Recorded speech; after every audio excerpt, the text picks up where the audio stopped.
Can you be a Christian if you don't believe in the literal existence of Adam and Eve? Let's talk about evolution and the Christian faith today on Made for Glory.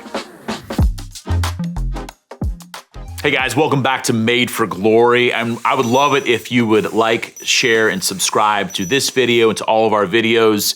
And just to help us to have these conversations and to share these videos with other people makes a huge difference, and we're so grateful for you. So today we're talking about evolution. We're talking about the reality of Adam and Eve, the literal existence of Adam and Eve, whether all of humanity came from those two first parents. And if you struggle to believe that, can you still be a Catholic? Can you still be a Christian? Or do you have to, kind of shelve that part of your brain in order to enter into the church? And a couple of things. So the good news is this conversation has been happening within the church for a very long time. St. Augustine had, in the back of the 4th century, had long expositions on the literal reading of Genesis, both on the 7 days of creation, on the creation of the animals, the creation of Adam and Eve, and different philosophers and thinkers, I think of Origen or Maximus the Confessor, from the early centuries of the church have thought about this. The early rabbis in the Jewish tradition would have these conversations in the 1st and 2nd century BC, before Christ and after Christ as well, and being able to wrestle with these concepts and say, okay, what does this have to do, or what does this have to say with the scientific consensus at the time? And I think a couple things are helpful for us in reading this. First and foremost, the book of Genesis is true. It is 1,000,000% true, if that were an actual percentage. And but it's important for us to recognize too that what type of book it is. If we say that it is the inerrant word of God and it's describing something, that we have to be on the same page as to what exactly it's describing. And so for me, I think it's helpful, and this is just a helpful kind of way of reading this, that Genesis is not written as a scientific textbook. It's not written as a scientific textbook. And why is that important? Because if the genre of a book is a certain genre, then we can't have expectations of it for a different type of genre. Like if I'm reading a book about, the history of the National Football League, it's a history book about the NFL, and then I finish reading the book and I'm very mad because it never discussed, the importance of poetry and the lives of Americans in the 1960s. How important poetry was in the social revolutions. Like again, you'd be like, well, it's not a poetry book. It's not a book about poetry. It's a book about this is about the National Football League and about the history of it specifically. So the same thing's true is that what kind of book is Genesis? And Genesis itself is written as a meditation, as a reflection of the truth of where we come from and why we're here.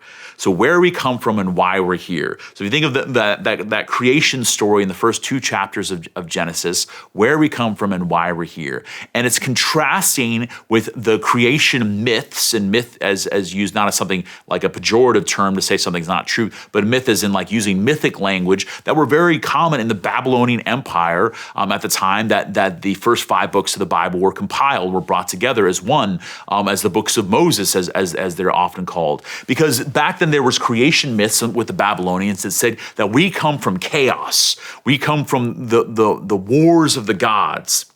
That the gods are warring and fighting, and one god cuts another god in half, and half of his body falls down and becomes the earth. The other half is up in the sky is the moon, and the blood that rains down becomes people. And it's basically saying that that's where we come from. We come from bloodshed and chaos. So into that world, we have this revelation from God that we believe is the word of the Lord that is speaking the truth about where we come from and why we're here, which is we come from God, who not out of chaos, not out of a violent struggle, but in order. God is a creator of the stars and the moons and the galaxies and supernovas and ladybugs and gravity and all the plants of the earth and all the animals in the sea and on the land and the birds of the air. That God makes them with care, and it's beautiful as we hear in Genesis again, and not as a descriptive scientific biological description of how the chemicals came together, but it says when God made the heavens and the earth, in the beginning, when God made the heavens and the earth, everything was without form. And God said, "Let there be light," and there was light, and He said, "It is good." God creates this light. And he says, he separates the light from the darkness, the day from night. It says it is good. And he creates the animals with care and concern, and he says it is good. And then he pauses before he makes humanity, and he says, let us, this divine kind of dialogue that's happening that we as Christians would believe is the first kind of foreshadowing or taste of the persons of the Trinity. One God, three divine persons. Let us make man, humanity, in our own image. And in the divine image, he makes them male and female. He makes them this equal dignity of the man and the woman made out of the dust of the earth, meaning we didn't create ourselves, but were made with care and concern from God. So I want to focus on that a little bit, because sometimes we think about the evolutionary process, and what that basically is saying how things happen. But again, it can't talk about why. Science can't tell you the why, and really can't tell you the what, like or the who made us. Science can't tell us that, and why we were made, science can't tell us that either. It can describe chemical processes and can describe evolutionary kind of processes that we can observe, microevolution, macroevolution. It can do all sorts of amazing things with that. We can look at the soil record, the fossil record.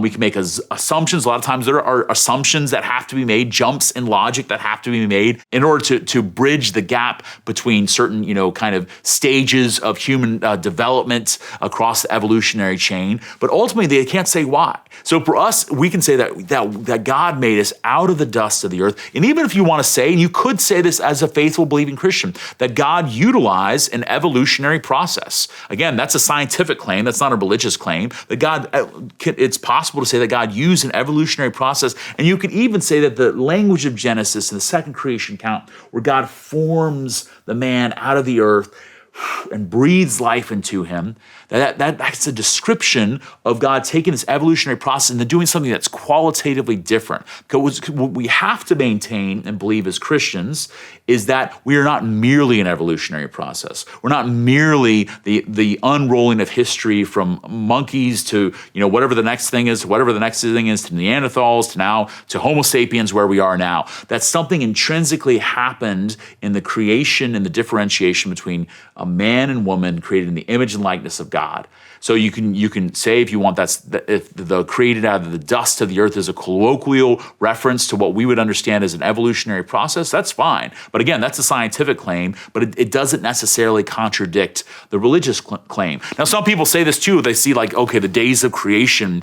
Now, days, as it's referenced in Scripture, can mean a lot of things. It can mean 24-hour days. And some people throughout the history of the church have believed that, no, it was 24-hour days and led up to the seventh day where God rested those 24 hours. But also, too, it can mean stages. It can mean stages of creation and the unfolding steps of creation. And the important thing for us is to recognize, too, that the way that biblical narrative in Genesis it unfolds, again, it's not written as a scientific textbook, but it is saying who made us, God made us, and why did he made us? He made us to be in a relationship with him. And we even see the unfolding of the days of Genesis. As the earliest rabbis would say this as well, the church fathers would talk about this, points to us to this liturgical procession of all of creation. That if you ever go to a mass, one of the things I love when you go to mass, the first thing you have entering into the church in the procession as we enter in is the incense, and then you have the crucifix, and then you have the candles, the light that comes in, you have the servers, then you have the deacon with the gospel, and last you have the celebrants who stand in persona Christi. So you have the priest of that reality. So in a sense, that's what happens when we're made, that all of creation is made in order, that it's this ordered, staggered reality, and that God brings the pinnacle of creation, man and woman, as those high priests, so to speak, of the new created order, those who are made in the image and likeness of God, to be the stewards of creation, the lords of creation, which is beautiful. So that's maybe something that we can recognize, that Adam and Eve as individual persons, that maybe that how exactly that unfolded is not scientifically unfolded the exact way that it's written in Genesis, but we do believe that we come from God, that we have our first parents who are made in the image and likeness of God, and from them that we all come. Also from them too, we have the original sin. We have that turning away from God, because as a monkey or as a Neanderthal, if you don't yet have free choice, you can't yet sin. And so whatever that process was to get to our first parents, that they were capable of turning away from God, and they did. And because of that, we've experienced